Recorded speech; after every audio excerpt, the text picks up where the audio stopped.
Friends, we have urgent and extremely important news. Renowned American journalist Tucker Carlson, closely associated with the team of President-elect Donald Trump, has made a bold statement from Moscow. According to him, the world has come dangerously close to the brink of nuclear conflict in recent weeks. He emphasized that for the past 2 years, U.S. authorities have completely ignored any diplomatic negotiations with Russia. However, the most alarming development came when a country was recently granted the right to use long-range missiles, provoking a sharp reaction from Russia and shocking the global community. Carlson compared the current situation to the 1962 Cuban Missile Crisis, but warned that today's circumstances are even more dangerous. He expressed deep concern that many Americans fail to grasp the true magnitude of the threat. "Today, you will hear my warning to the entire world," he declared. It's worth noting that this is not Carlson's first visit to Moscow. His previous interview with Vladimir Putin sparked widespread international debate, as it provided a Russian perspective on global events. So, what are Carlson's goals for this visit? What topics will he address, and how will Russia and the U.S. react? Stay tuned for all the answers. Tensions escalate in Eastern Europe. Meanwhile, the conflict in Eastern Europe is escalating rapidly. The deployment of long-range missiles has triggered a new wave of escalation. In response, Russia has, for the first time, used its ballistic missile, Oreshnik, destroying a key strategic target. This development could force all parties to reconsider their actions.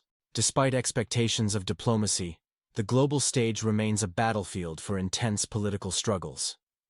As events in Eastern Europe continue to unfold, an unexpected crisis has erupted in the Middle East. Analysts believe this could be an attempt to divert Russia's attention and force it to shift resources toward supporting its allies in the region. At the same time, European leaders continue to push for increased financial and military aid to one side of the conflict, often without fully considering the consequences. Germany, for example, has committed $12 billion, with additional borrowed funds pushing the total past $30 billion. However, this decision is highly controversial. While politicians defend it, many German citizens view it as neglecting domestic issues in favor of foreign policy goals, diplomatic stalemate, and rising threats. German Chancellor Olaf Scholz remains firm in his stance. His recent conversation with Vladimir Putin yielded no tangible results. Once again, the German leader urged Russia to withdraw its forces and end the conflict, but his approach led to no progress. In response, Russia hinted that if escalation continues, the ballistic missile Oreshnik could be used again, possibly against targets beyond the current conflict zone.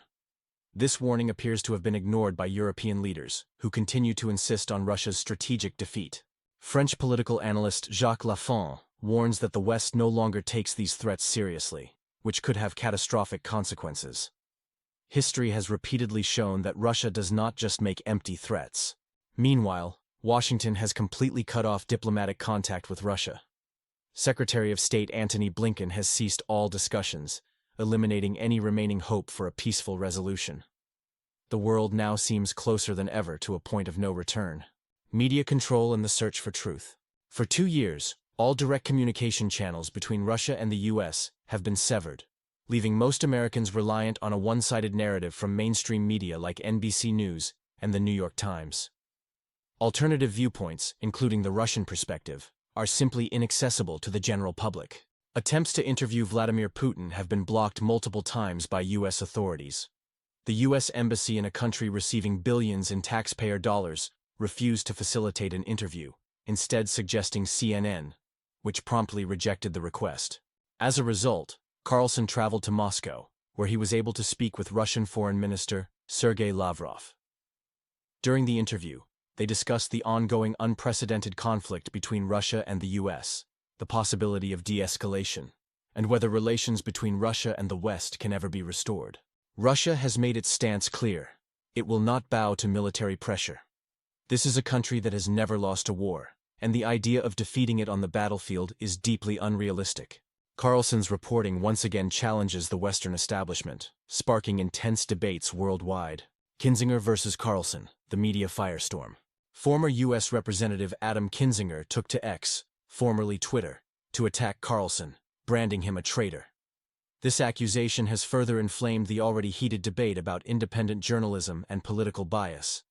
Known for his hardline foreign policy views, Kinzinger saw Carlson's visit to Moscow as another opportunity to target those seeking alternative perspectives. Trump's crisis strategy.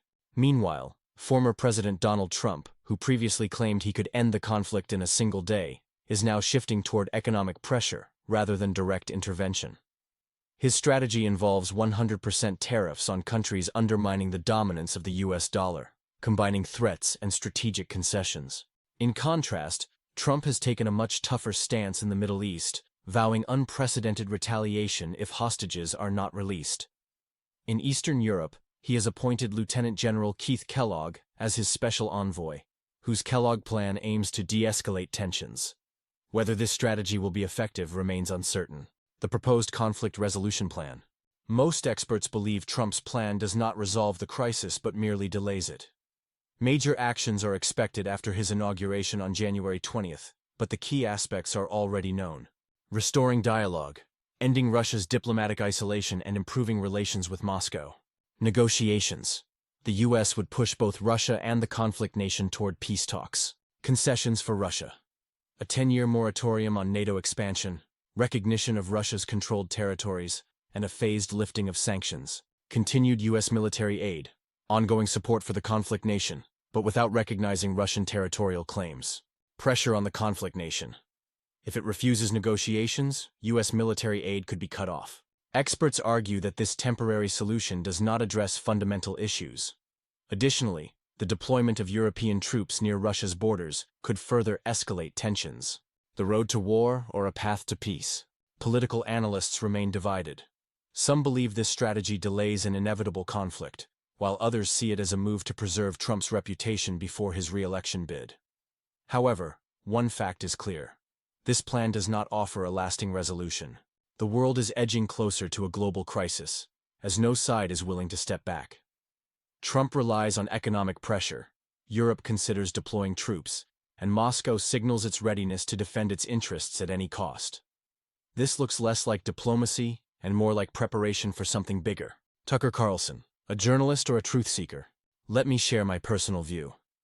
I deeply respect Tucker Carlson for his courage and determination.